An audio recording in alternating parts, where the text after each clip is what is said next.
নমস্কার দর্শক বন্ধুরা, আমি ঘরোয়া রান্নাঘর থেকে অপর্ণা বলছি। আজকে আপনাদের জন্য নিয়ে এসেছি একটা রেসিপি।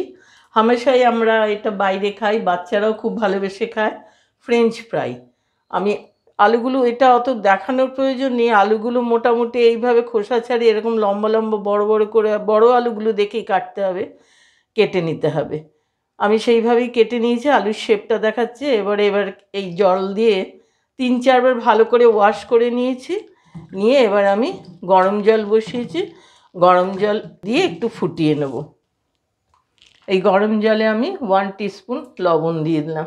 এমনি আর পরে লবণ দেওয়া হবে না। এবার জলটা ফুটলে আলুগুলো ওতে দেবো। জলটা ফুটে গেছে, এবার এর মধ্যে আমি লবণ দিয়েছি, এবার এগুলো দিয়ে দেবো। জলটা ফোটার পরে আমি এগুলো দিয়ে দিলাম। এটা দেওয়ার পরে 1-2 মিনিট জলটা ফুটবে, তারপরে ড্রেন করে দেবো।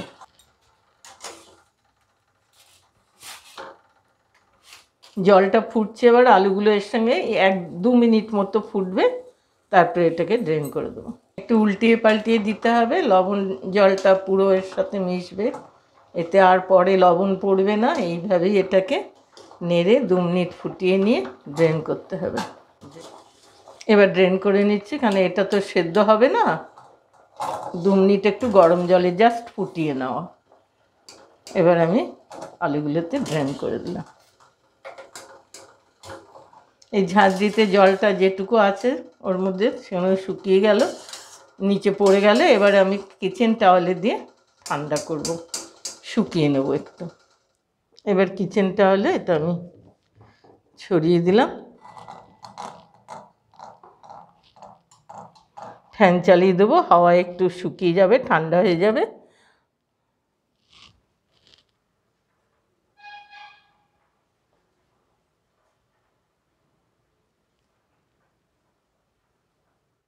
দর্শক বন্ধুরা, এই দেখুন হাওয়াতে কেমন শুকনো হয়ে গেছে। এইভাবে শুকিয়ে এখন নিয়ে এসেছি। এবার আমি এটাকে কর্নফ্লাওয়ার দিয়ে ডাস্ট করব। কর্নফ্লাওয়ারটা মাখিয়ে নিতে হবে এখন এতে।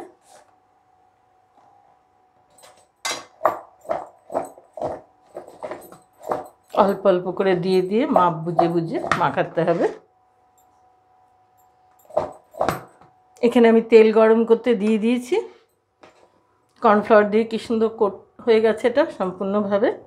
আর দেওয়ার দরকার নেই, এই মাপটা বুঝে নিতে হবে। এবার ভালো করে মিশিয়ে নিয়েছি। এবার তেলটা গরম হচ্ছে, এই গরম তেলে এখন দিয়ে দেবো।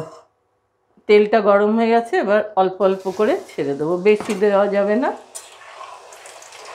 এটা অল্প ভেজে আমি তুলে নেব। এবার আমি এগুলোকে তুলে নেব।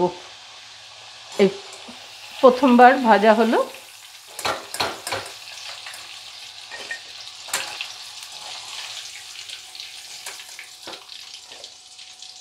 একটা টিস্যু পেপার দিয়ে আমি এর মধ্যে এটা তুলে নিলাম।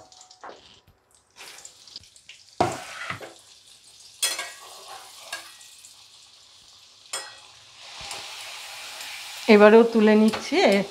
সেকেন্ড ট্রিপটা খুব ভালো করে মুচমুচে করে ভাজতে হবে।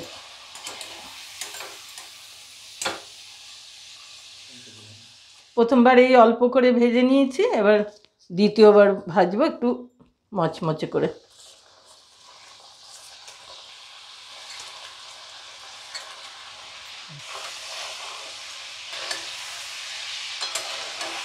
দেখুন কি সুন্দর লাল হয়েছে, এর থেকে বেশি না।